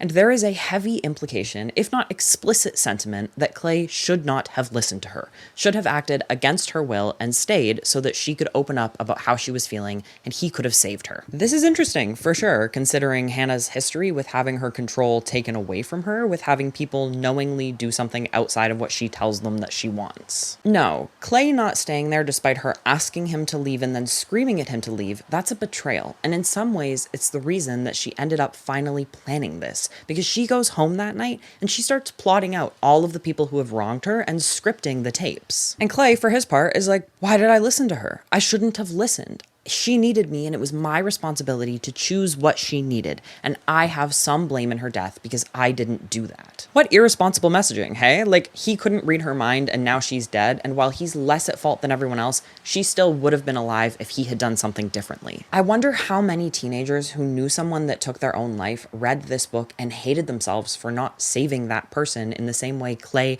failed to save Hannah's life. I know that it's not zero, and that breaks my heart. The next scene, I will say, also breaks my heart. Clay stops the tape and he whispers, "No one blames me." And Tony, who still hasn't made eye contact with him, keeps his eyes on the road and he says, No one. I do think that I have to do the heavy lifting to make this scene as sad as it could be, because Asher does nothing to create a picture of like the delivery of or emotion behind either of these lines, but Clay trying to convince himself that it's not his fault and no one thinks that it's his fault is just emotional, and maybe the most emotional part in the whole book. But like, once again, I want Connell Waldron. Like, I want someone who cares so much about what other people think that it's like ruining his fucking life, you know? Tony still won't tell Clay what his involvement in this whole story is, though he has confirmed that he's not in the tapes. He just encourages Clay to keep listening while he drives them around town. The next tape, like we said, takes place at the party. Hannah is where Clay left her, having sunk to the floor crying, when Jessica and Justin show up, with Jessica nearly unconscious. Justin tries a little bit to get it going, but when he realizes how drunk she is, he leaves her alone and he takes up post outside the door of this bedroom. As Hannah makes her way to leave, after she sat silently on the floor while Justin was trying to get his rocks off for like way too long, she hears Justin arguing with someone in the hallway. This tape is yet again dedicated to Justin Foley, but the person he's arguing with is Bryce Walker, and this tape is really about Bryce Walker. Though, also kind of not in a weird way, we'll get to it. Bryce is the guy that grabbed Hannah's ass in the liquor store. I don't know if I ever said that. He also appeared momentarily at the movie theater. He is convincing Justin to let him in the room. While the reason for this goes unspoken, they both very much know why. And it doesn't really take much pushback before Justin relents, and Bryce enters the room as Hannah dives into the closet. And here is where Bryce assaults an unconscious Jessica Davis. And this tape is about Hannah and Justin's role in that assault. While Hannah does admit that either of them could have stopped it but didn't, it's very strange how little guilt she seems to feel about this. It's like she's trying to put her and Justin at the same level of blame, but you don't really get the feeling that she believes that they have that same level of blame. Her guilt about doing something pretty similar to what Justin did, while definitely not necessarily the exact same, but still meaningful, it has no part in her depressive spiral or her decision to end her life. There's also a framing like Justin couldn't have had any reason to do what he did except like weakness and being a really shitty person, but that she can excuse it. She literally says, "I could have stopped it. End of story. But," and then starts justifying it. I think we need to have a little talk with Jay Asher about what end of story means, because this is not it. Hannah says that things have been out of control for so long that it barely felt like what she did mattered anymore, which is important context, and I think a necessary side of her story. There is never for a moment, though, the idea that Justin might also have context. He is never given the grace that she is very easily able to give herself. And I just think that someone this far along on the path that Hannah is on would have a much harder time not being all consumed by the guilt of her inaction here. And I also think that a character that we're meant to feel sympathy towards should have more feelings about it too. Take this with a grain of salt, because like I've said, I watched the show almost a decade ago, but I remember this being something that it does better than the book. Not with Hannah, but with Justin, like more generally with the characters getting a voice outside of Hannah's narrative and having a context beyond the vignettes of their interactions with her. And with the show being my most recent memory of this story, it does feel like that is something that is starkly missing here. Though of course, there isn't really a way to give us the other people's perspectives without a complete restructuring and making it into a totally different story. I just keep waiting for Clay to like show up at school and learn the other sides. The show being about both Hannah and the people around her makes it a much stronger story. Tony, insanely, has taken Clay to the place where the party happens and parked outside, and Clay looks up, opens the car door, and vomits onto the ground. And then he finally makes Tony tell him how he is a part of this. So Hannah had tried to give Tony her old bike because he's the guy in school with the oldest car, and giving away your possessions is a sign that everyone should have picked up on. All right, like that's the real reason. No blame can ever lie with Hannah Baker. While she was over there, she asked him if he had a tape recorder to make the tapes that he listens to in his car, and he let her borrow his and therefore became involved, which he thinks is why Hannah trusted him to be the person to release all the tapes if they didn't make it through the list. Tony is of course now torn up about giving her this tape recorder, and he wonders if Hannah would have told him what she was planning if he had only asked her. And Clay's like, no, she had already made up her mind. If she really wanted help, she would have asked me for it at the party. Basically, like, I'm the only one who could have saved her, and while I kind of killed her by not staying in the room with her, she also should have asked me to save her if she wanted me to, which sure, like, it is kind of a mix of both, but I wish Clay had any internal struggle between these two ideas instead of flip-flopping back and forth whenever it's convenient. So Hannah left a copy of the tapes with Tony, but didn't give him any note or any instructions or anything, which is, like, crazy. Like, Tony only has the information that we and Clay have, I feel like if I was him, I would be really uncertain of what I was supposed to be doing. So she left them at his house the day that she did it, and he listened through to the very end before being like, oh, maybe I should call someone about this. But of course, at that point, though she was in his 5th period class that day, it was too late and she was already dead. This is wild because literally the first line in the tape is Hannah being like, this is the story of why my life ended. And there is a prevalent idea that everyone on some level knew that she was heading in this direction, but refused to acknowledge it or to like take a step back and really let it sink in. So you're telling me it takes until he is done with the tapes to think,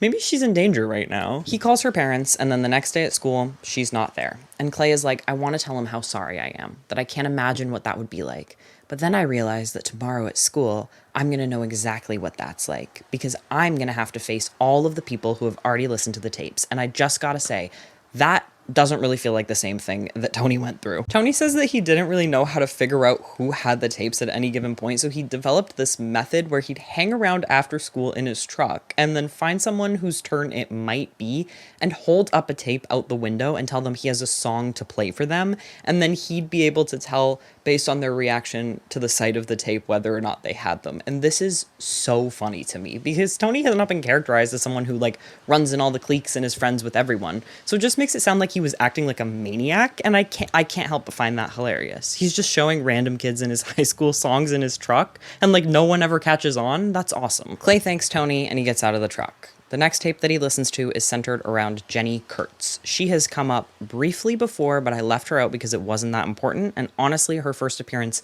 still isn't that important, and it has nothing to do with what happens in this story. She was just the cheerleader who gave Hannah the Oh My Dollar Valentine match list. She sees Hannah at this party after everything that's happened, and Hannah is looking shell-shocked, like her world is collapsing, and so she offers her a ride home. Hannah takes it, and then Jenny runs off the road and she hits a stop sign, and it breaks it in two, and the two of them fight, with Hannah saying that they need to call someone and tell them that the stop sign is broken down, and Jenny saying, no, I don't want to get in trouble. And then they fight more about Jenny's capacity to drive, and Hannah is trying to convince her to just like get a cab or go back to the party and get a ride from someone else. She's saying, I'll take you back to your car first thing in the morning. But Jenny refuses, kicks Hannah out of the car, and leaves in a huff. And Hannah does not go find another phone to call the police with. She instead walks around. And then, wouldn't you know it, the old man hits a student who ends up dying because there's no stop sign. On this page are some of the worst examples of Clay's repetition in his little interjections. Let me read to you the 3 that happen on this page, because of course we can never go more than just a couple of paragraphs without him interrupting to say something with a little comment from Clay. He says, an accident? Another one? 2 in one night? How come I never heard about this one? In regards to Jenny hitting the stop sign. Okay, most of that is redundant. Then Clay realizes that Hannah and Jenny caused this accident, and he thinks, the accident with the old man and the guy from school. Did Hannah know? Did she know Jenny caused it? The 2 sentences at the end there. Nothing. They don't both need to be there. You could have said that in one sentence. You just didn't because you wanted it to look longer so that it wouldn't be an awkward, like, one-line interjection. Then finally, perhaps most egregious, I know where to go. I don't need the map. I know exactly where the next star is, so I stand up to start walking. That is 3 sentences of you saying the same fucking thing. That's wild, right? Like, that is unbelievably terrible writing. He has nothing to say, but Asher wants to make it feel significant enough to be worth including. So he just makes Clay repeat himself. It's so utterly annoying and disruptive and needless. Here's another one. She didn't know.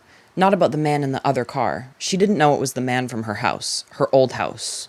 Hello? Also, that means nothing. That's not important. It's not important that Hannah doesn't know that the old man in the accident lived in her old house, because why the fuck would that matter? It never comes up again. Why is there this crazy emphasis on it? I don't understand. Just like with the previous story and Justin, Hannah is pretending that her and Jenny are on equal footing with their blame in this incident, but she feels no substantial guilt about her involvement or her lack of action, and she gives herself justifications and dodges her way around the blame while offering no room for Jenny to do either of those things. When she finally ends up calling to report it, the dispatcher says there's already someone on scene, and Hannah's like, wow, I can't believe Jenny actually called, because she wouldn't do that because I'm the one with a conscience. But the police, of course, are on scene because of the accident that's happened. Okay, we are now finally on to the second to last tape.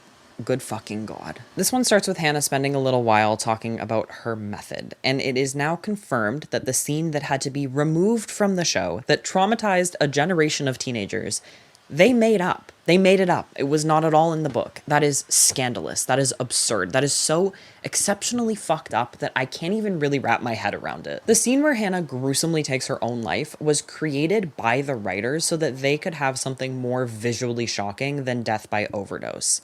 Cool. That's cool. No, that's really fucking cool. Thanks a lot, guys, for that one. Anyway, the second to last tape is about Bryce Walker. Hannah was house sitting for her parents' friends a little while after the party where everything went wrong, and there was another party happening just a couple doors down at Courtney Crimson's house.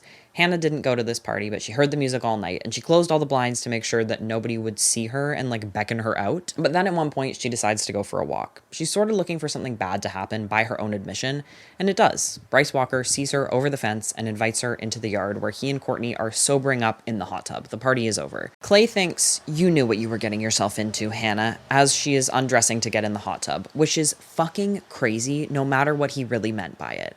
But I have to assume what he's referring to is the sexual assault that comes next. I have seen some reviewers complain about this part of the book. I think this is done really differently in the show, so don't base your opinion on how the book does it from what you remember from the show. In the book, Hannah doesn't say no. She doesn't really push back. She kind of, in a way, allows Bryce to assault her despite being disgusted by him. Because as she says, she needs a final reason to let herself go completely. She needs something to push her all the way over the edge. I don't find this to be incomprehensible or totally unrealistic, and I actually think that it has levels of complexity as yet unseen in 13 Reasons Why. This seems to me like a fairly realistic thing to happen. Her feelings are grounded, they make sense to me, and Asher puts effort towards making this understandable for the reader, and I think that it has more emotional depth than the rest of the book combined. While yes, Hannah did know what she was getting herself into, I don't like the place where Clay says that. It's before he really understands her intentions. It comes across as, to me, just simply victim blaming. Hannah leaves the hot tub and she heads back home to where she's house sitting and she says she is done. The final tape is like almost field work. She takes it with her to an appointment with Mr. Porter, the guidance counselor. This is an appointment where she tries her best to open up and ask for help and tell him about what's happening in her mind and what people are doing to her. But she can't say it. Though at this point, she has recorded all of the rest of the tapes very coherently, I can understand that it becomes really different when you're trying to tell an adult what has happened to you to their face. Mr. Porter says all of the wrong things, but I kind of wish that he fucked up more badly considering how much blame is put on him.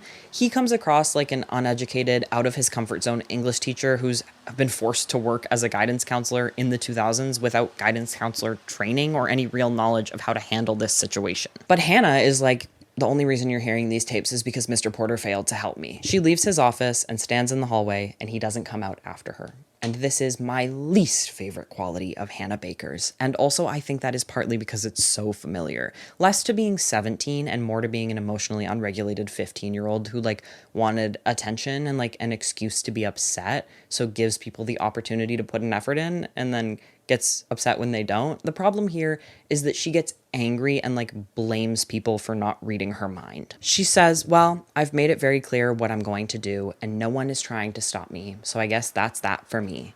And that's basically the end of the final tape. I have not hated Hannah Baker more than I do in this final moment with her, where I think that we are meant to be feeling sorry for her. There are two things that I like in this chapter.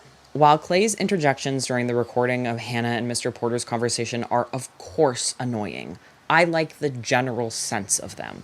It's him pleading and begging for Mr. Porter to pick up on what Hannah is trying to tell him, to say the right thing, to save her, even though Clay knows full well how Hannah's story ends. I think it's really good, and it's sad, and it's impactful. There's also a line here where Clay is freaking the fuck out. He's listening to their conversation, and he's panicking, hoping it somehow goes another way. He has gone to the playground. He's on a structure at the playground where Hannah and Justin had their first kiss, and he grabs two of the bars, and he says that he touches his face to the empty space between them, and I think that's a beautiful line, and I think it stands out against the backdrop of the rest of the book that's filled with this simple, flat, emotionless language. The very last chapter is Clay at school, skipping first period because he can't stand to see Mr. Porter, when he sees Sky in the hallway. And even though it's hard for him to do it, to be the guy who says something when he sees this girl who is depression personified, he pushes himself hard to go towards her. And the final line is him saying her name, breaking the cycle of passivity and not letting Sky slip through the cracks the way he did with Hannah. And I think that we can all agree that is a pretty solid ending narratively, though of course it has to fit into the messaging of this book that it is like an individual's responsibility to save someone from themselves, and like that is equally possible in all scenarios as long as you try hard enough. And if someone you know does end their life, it's because you didn't try hard enough. It's been said a million times that this is the worst thing about this book, the way that it handles this very sensitive and important topic. And that is twofold. There is this very depressing messaging that it sends to those left behind, and there is also actively harmful messaging that it sends to those considering, especially because this is marketed towards a younger audience. The message is this: if you kill yourself, you can teach everyone a lesson. You can enact a perfect revenge. You can ruin the lives of all the people who wronged you. You can tell the boy that you have a crush on, that you liked him all along, with no repercussions. It's also just so unrealistic to everything about actual suicidality. And can I say something? Can I be so honest? I think that's the misogyny. I mean, it runs rampant in this book with this purity thing underlying absolutely everything, with the rumors being true about Hannah, the worst thing that could ever happen to Clay because that means that she's a loose woman. Like, huh? And then there's also the sentiment that if only she had known that there was a nice boy who liked her, she wouldn't have done this, which is gross at best. With the actual decision that she makes in the end, she's doing it for all of these reasons, all of this external stuff going on, with very little touched on ever in regards to like her mental health, her spiral.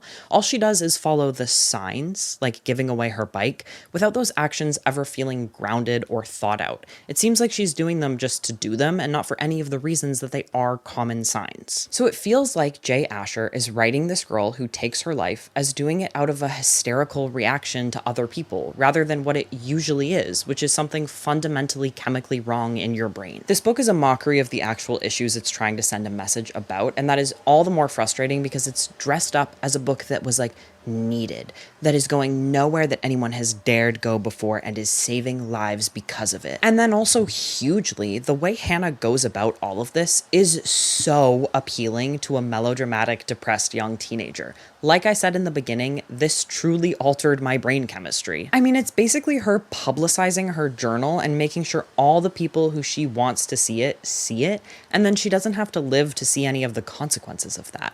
Which, like, isn't that the dream when you're that age? It's all of the undivided attention. It's all of the being known and seen and understood. It's all the drama. It makes you so incredibly important. And there are no repercussions to this getting out or to her death. There are no negative repercussions in Hannah's world after she ends her life. We just see like a tiny little bit of the impact that it had on her parents when Clay thinks about like walking past the store that her parents owned and seeing a "will be open soon" sign in the window. But there really isn't any shown emotional impact in the school or the town or anything. All that happens is that everyone whose fault it is that she did this is taught their lesson. She no longer has to suffer or to put up with them, and everyone and everything is seemingly better off now. Even Clay at one point says, "I didn't miss her until I knew how she felt about the night we kissed." He wasn't even impacted by it, and he's supposed to be the kid who's like in love with her. The more I think about this, the angrier I get. I am sweating. I cannot imagine how much harm this book has caused, considering it has sold millions of copies. As it is, this did not deserve to be published, and it is an absolute shame and an embarrassment that this was marketed towards vulnerable children when it really doesn't have anything redeemable about it. Though I will say, because I have to say it as someone who did feel seen by this book when I was a child, there is nothing wrong with reading this as a young adult and feeling understood or taking something important away from it. And when this was published, at least I personally didn't really have access to anything else dealing with these topics. So it's understandable that this was significant to a lot of us in a desert of better content. But at the end of the day, this shit has done a lot more harm than good. It is filled with unexamined and unchallenged biases and beliefs that someone should have caught at some point along the way, and it turned into one of the most dangerous TV shows ever made, and that really is saying something in a world where Beast Games exists. And then beyond all of this absolutely balls to the wall awful messaging, it is not good writing. It isn't nearly as suspenseful as it could be. There is no emotion. Every character is flat as a board. The sentence structure and the word choice and the descriptions are simplistic and repetitive and lacking in any substance. The whole thing is paced really poorly, and obviously it's just not very well planned out. There's so much repetition in the middle section that's just there to like pad out the story, and then none of it ends up being relevant. It emphasizes things that are meaningless at the time and then never come up again. A lot of it is actually nonsensical. There's a stunning lack of clarity with timelines and ages, and then there are these opaque character motivations and decisions because the characters are so underdeveloped, and also because Jay Asher didn't really know how to write this story. Like, okay, with this Mr. Porter tape as the last one, we're expected to believe that the adult man and high school teacher, who is like probably a mandated reporter, is going to receive this exact box of tapes and then he's just gonna sit on them forever. We think that that's going to happen. I honestly do believe that the intentions here were really good. I don't think that the author is like necessarily a bad guy. I think the bar for this kind of story was maybe a lot lower back then. And maybe he was a little callous and flippant with a book that needed a lot more care and thoughtfulness put into it. And I think at the time of writing, he also had some stuff that he needed to work through before he wrote a young adult novel. And I'm sorry, but he just also just simply is not a very good writer on really any level. And I'm sad that this is the kind of slop that I was served in elementary school, because kids deserve good books too. It's really important for topics like these to be covered in young adult lit. I just think that books that cover them like this does should not see the light of day, and I wish that the standards were higher. The only real compliment that I have here is that this being a 2000s book, it has all kinds of websites that it implores you to visit, all of which have had their domains expire, but there is a QR code on the back. And if you scan that, it takes you to a page that says, "Warning, your Apple iPhone has been hacked," which got a great chuckle out of me. That made me feel more than anything else in the book. If you have read this recently, and especially if you have reread it, please let me know what you thought about it in the big year of 2025, because while part of me wants to say that it aged poorly, I think it was always this bad. I don't know that it was ever better than this. I fear we were just too mentally ill and unequipped to talk about mental illness to really see it. Anyway, thank you for coming on my TED Talk with me. This was a fantastic journey and I had so much fun. Goodbye.